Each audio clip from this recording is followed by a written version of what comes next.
You try to get him matched up on the best guy? Did you just have him play a side of the field? I know he played some nickel and all that, but just in like, regular It changed. Corn's role changed week to week. Probably beginning of the year when we didn't really know what we had. It might have been more right and left, or sometimes based off what you're doing schematically, it might be field or boundary. I would say about midway through the season, though, we started to, when he really started to play at a high level, we started shifting him and putting him, on the top threat of the opposing offense, and he really, embraced that role, which you would want a senior to do, and did a great job doing it. Manny, can you talk about your backup cornerbacks, the guys who maybe will step up, next year and stuff like that, how they came along? When you look back over the course of the season, what you always see is the good plays to let you know that there's encouragement. The issue with any time you're a backup is consistency, and that's the hardest thing. Great players are consistently good, and it's hard to be consistently good. It's not about the flash play, because all those guys have actually all made flash plays. We actually, the first 3 days of our bowl practice with so many seniors in the secondary, we actually told those guys to kind of sit out, and we said, okay, this is going to be sort of our first audition for next year. Everybody, we always believe that our depth chart in the spring will be a clean slate.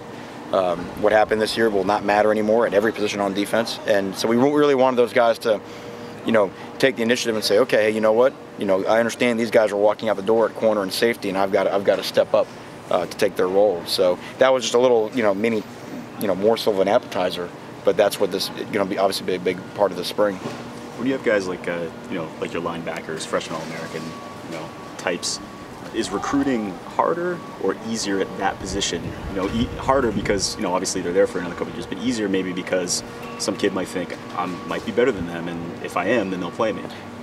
Yeah, probably both are true. If I think what we've shown is that if the best players are going to play at the University of Miami, if you're a legit guy and you're a big-time player, no matter what school you're going to go to, there's going to be competition. And it's the silliest recruiting ploy there is to say, well, there's going to be somebody there, that was told the same story a year ago in recruiting. So, if anything, we want players that want to come to Miami to compete against the best. Now, does our current roster still have major depth holes? Yes, of course it does. And obviously the guys that we're recruiting are aware of that. However, we would never want someone to come to this school that did not want to compete for a starting job the minute they walk on campus, and at the same time, somebody that was weary about that.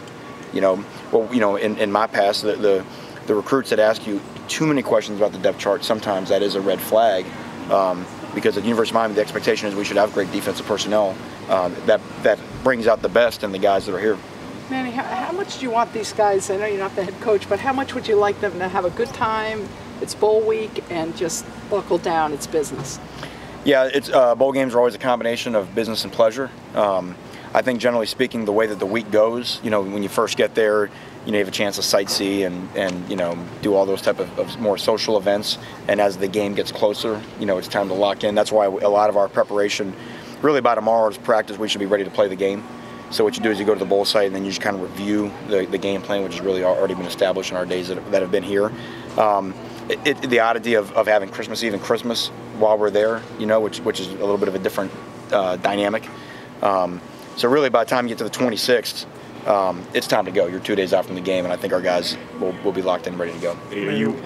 Are you where you want to be at this point as far as them, being ready? Do you expect that they will be? Yeah, ready we carried this week as if it was exactly a game week, and tomorrow's our Thursday practice, and we should walk on the field tomorrow with the plan and ready to play. Now, the great thing about a bowl, we tell the guys we get to review those 3 days of practice when we get to Orlando. Last question.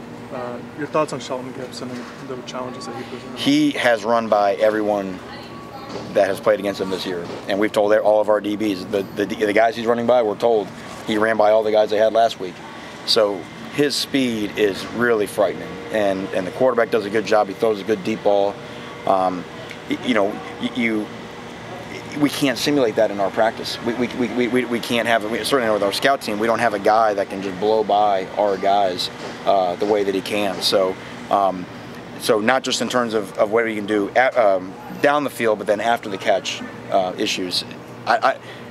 We were thinking about it as a staff. I don't know that we've gone up against a wide receiver this year as explosive as he is. So it'll be a great challenge for our DBs. Thank you. Thank you all. Thanks, Manny.